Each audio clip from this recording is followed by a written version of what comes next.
और आई बजरंग चैनल को लाइक करें, शेयर करें और बेल आइकन को दबाना ना भूलें। और आई बजरंगी चैनल पर नया नया गाना रोज आपको मिलेगा। वीडियो ऑडियो संपर्क करने के लिए मोबाइल नंबर 87296848।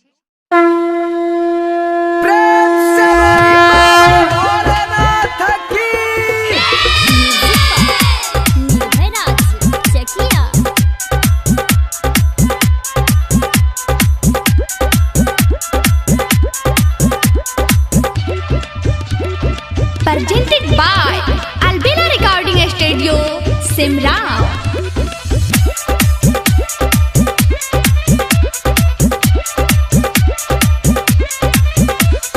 बोला बोला बम लगा के तनी दम, नाचा छम छम तुम्हारी के चिलम। बोल बम बम बोल बम बम बोल बम बम बोल बम। बोला बोला बम लगा के तनी दम, नाचा छम छम तुम्हारी के चिलम। बातें बात सही छोड़ी दा शरम, बूटी बागरम हो रुकी ना कदम। बोला बोला बम लगा के तनी दम, नाचा छम छम तुम्हारी के चिलम।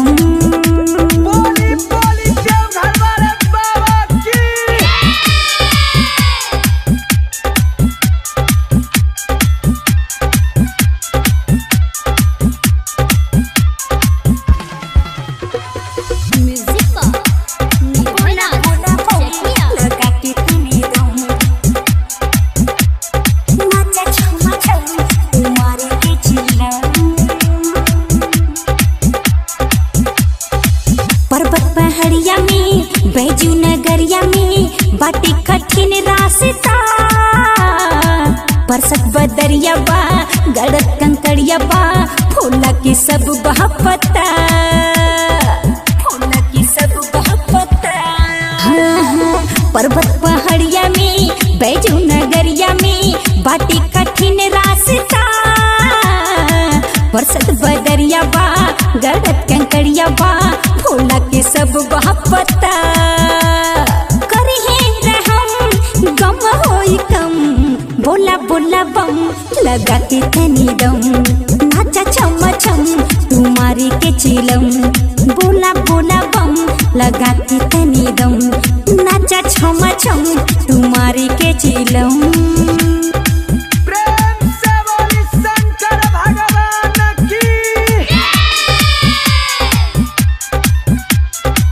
Presented by Albina Recording Studio, Simran।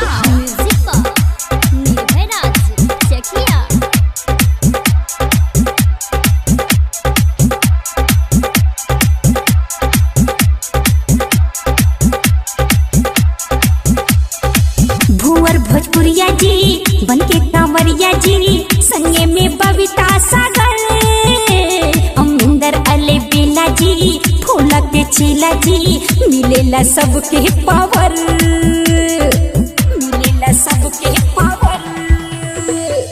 भुवर भोजपुरिया जी बनके कांवरिया जी, संगे में बबीता सागर, अमिंदर अले बेला जी, फूला के चीला जी, मिलेला सबके पावर।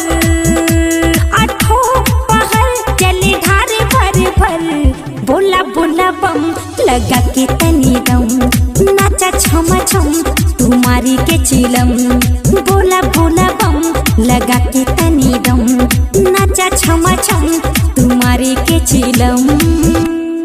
और आई बजरंग चैनल को लाइक करें, शेयर करें और बेल आइकन को दबाना ना भूलें। और आई बजरंगी चैनल पर नया नया गाना रोज आपको मिलेगा। वीडियो ऑडियो संपर्क करने के लिए मोबाइल नंबर 87500292